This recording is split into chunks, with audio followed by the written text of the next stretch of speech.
Ringing the bells of ridiculousness, a lengthy, snarky dive into the Hunchback of Notre Dame's absurdities. Greetings, dear listener! Prepare for a deep dive into the comical quirks and delightful absurdities of the 1996 Disney classic, The Hunchback of Notre Dame.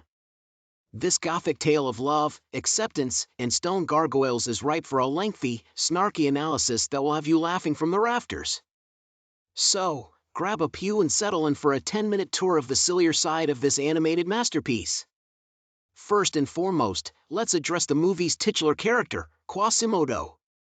This kind-hearted bell ringer has spent his entire life hidden away in the bell tower of Notre Dame, under the watchful eye of his wicked caretaker, Judge Claude Frollo. Now, while we can appreciate Disney's attempt to tackle themes of isolation and self-acceptance, we have to wonder about the logistics of Quasimodo's living situation. How has he managed to maintain such an impressive upper body strength despite his hunchback? Perhaps there's a secret gem hidden among the gargoyles. And what about his hair care routine? It seems to remain remarkably well-tamed despite the lack of a nearby salon. Speaking of gargoyles, let's talk about Quasimodo's three stone companions, Victor, Hugo, and Laverne. These sentient statues are supposed to be the figments of Quasi's imagination, but they possess a suspicious amount of knowledge about the outside world. It's as if they've been moonlighting as Parisian tour guides when Quasimodo isn't looking. Moreover, their constant banter and comedic timing are on par with a well-rehearsed comedy trio, making one wonder if they've secretly been attending improv classes. Moving on to the film's villain, the sinister Judge Claude Frollo. This power-hungry tyrant is somehow able to convince everyone that he's a man of virtue, despite his creepy obsession with the enchanting gypsy dancer, Esmeralda. It's almost as if the citizens of Paris have collectively decided to turn a blind eye to Frollo's blatant hypocrisy. Ah, the power of self-delusion.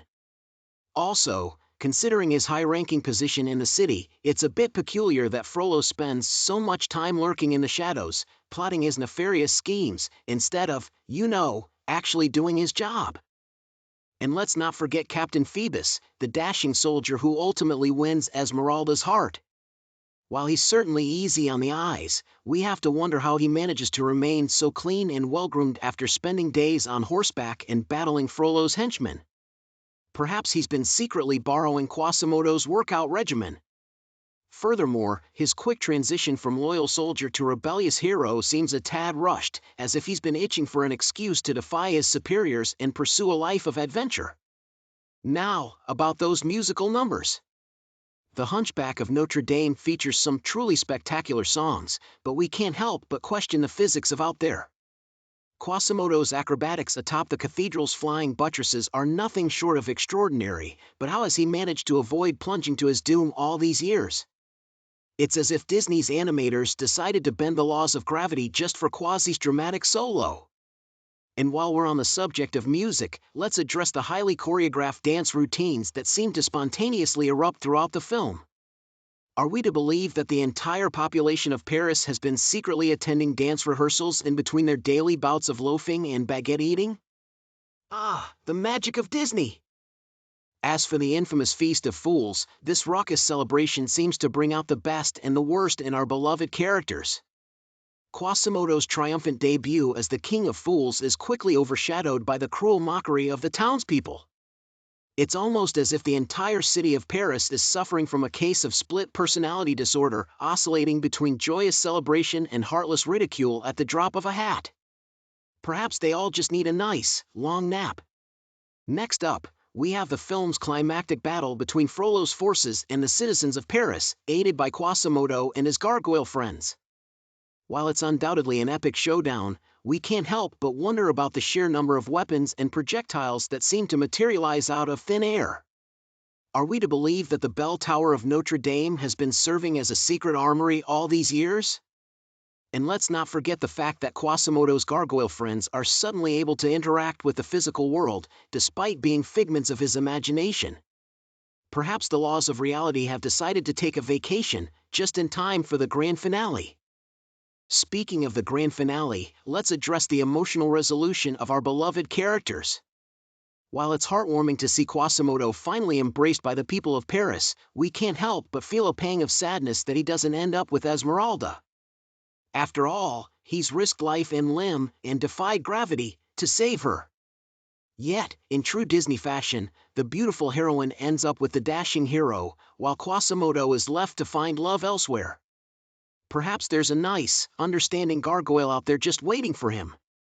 And finally, we must discuss the film's stunning visuals and animation. While there's no denying the beauty of the Gothic architecture and the sweeping vistas of Paris, it's hard to ignore the fact that the filmmakers seem to have taken some liberties with the city's geography. For example, the iconic Eiffel Tower is conspicuously absent from the film's skyline, despite the fact that it wouldn't be built for another 400 years. But hey, why let pesky historical accuracy get in the way of a good story?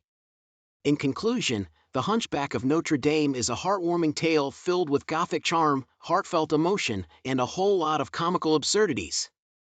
So, gather your friends, both real and imaginary, and embark on a journey to the heart of Paris as we celebrate the hilarity and enchantment of this quirky, heartwarming classic. And remember, whether you're a dashing soldier, a captivating gypsy, or a lovable hunchback, there's a place for you in this delightful tale that proves beauty truly is in the eye of the beholder, and in the case of Quasimodo, maybe the occasional defiance of the laws of physics and reality as well.